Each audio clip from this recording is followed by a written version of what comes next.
Welcome back to our foundational series on how to view your work as a mission field and to live it out every single day.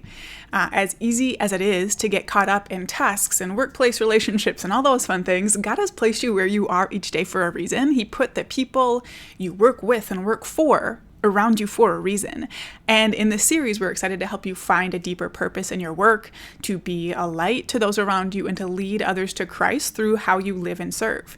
And at this point, we hope that you've already begun going into your workplace and being a light for God, being the hands and feet of Jesus. And that can include things like showing up with a smile, doing your job with excellence, and just showing love to those around you, right? It doesn't have to be difficult, but it might mean you change some habits and things you default to.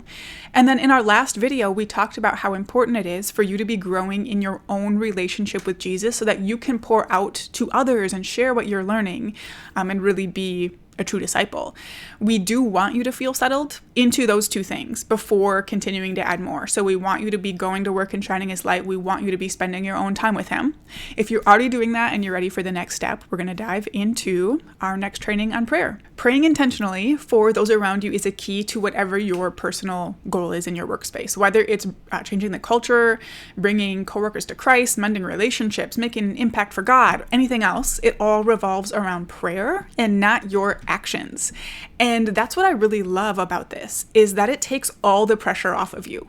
And I think this is an issue so many people have with workplace evangelism or anything related to faith at work. They think it all depends on them, their words, their actions, forcing awkward situations, doing things that will push boundaries and other stuff like that. But prayer is where the real progress is made. It is not about you saying or doing the right thing.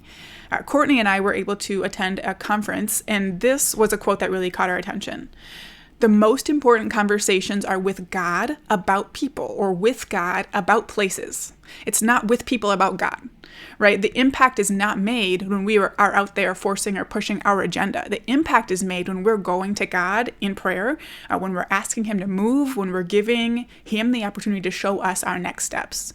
So if you take nothing else away from this video, or really all the videos, I hope that you can take the pressure off of yourself to evangelize and make a difference at work. It's on God, right? All you have to do is really open the door for Him to move. And that's what prayer does.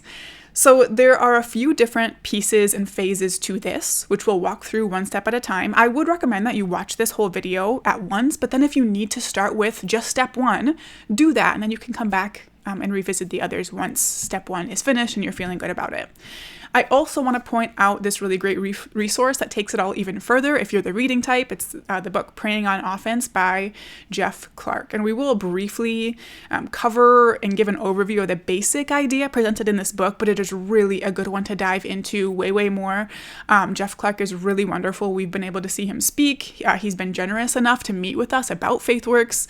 He developed a specific system for using prayer to impact your daily life, and it absolutely applies perfectly to work.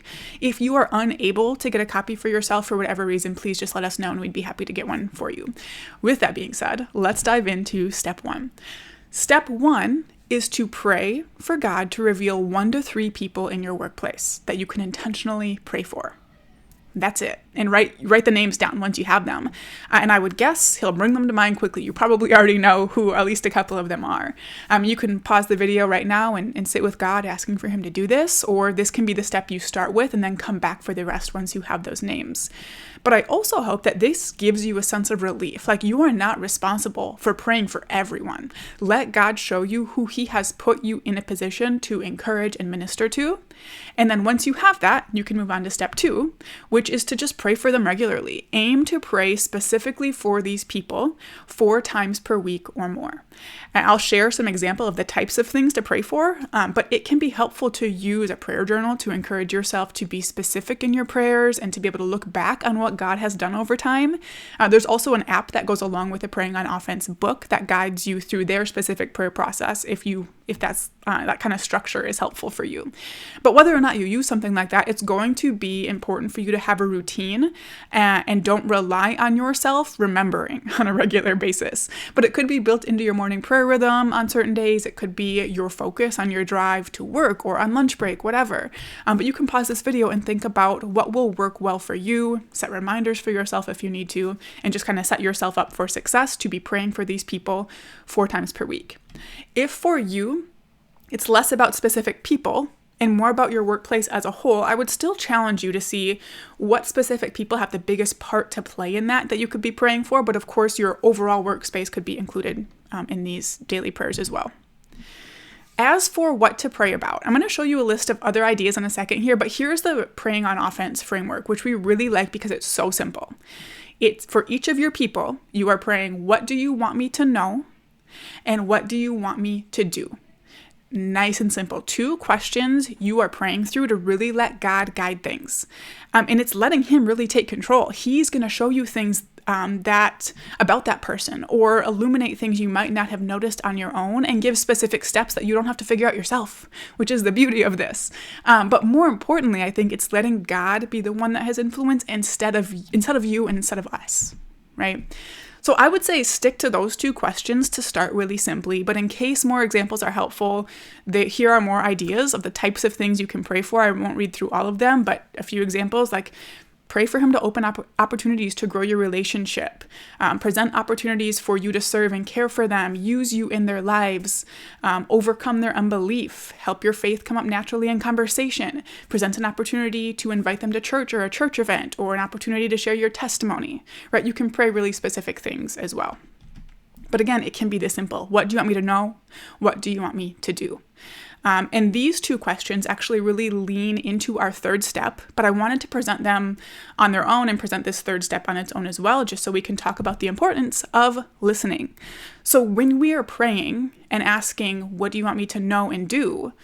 That really is already listening and letting God direct things, but we just want to hit on the importance of having that listening time as powerful, if not more powerful, probably more powerful than more active prayers are, right? We want him guiding our steps in this, and we have to present the space and time for him to be able to do that.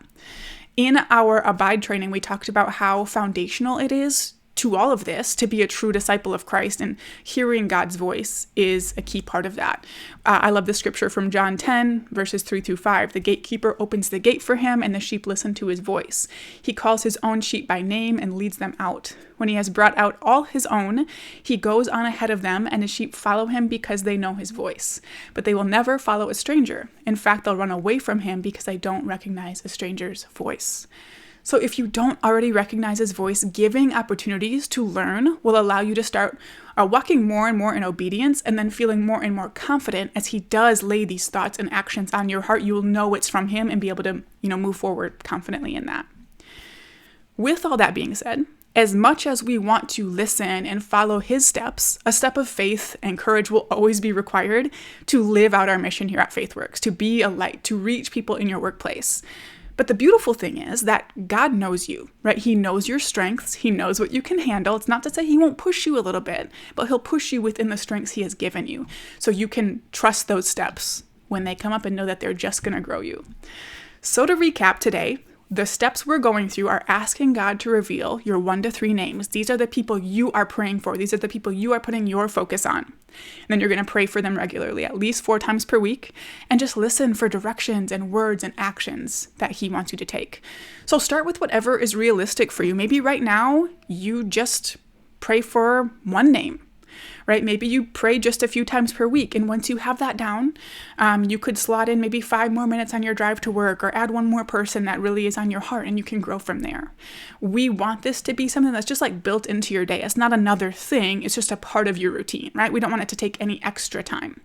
But before you move on to the next video, we would love for you to be praying for your 1 to 3 people at least 4 times per week. Let's have this foundation down before you move on to the next step.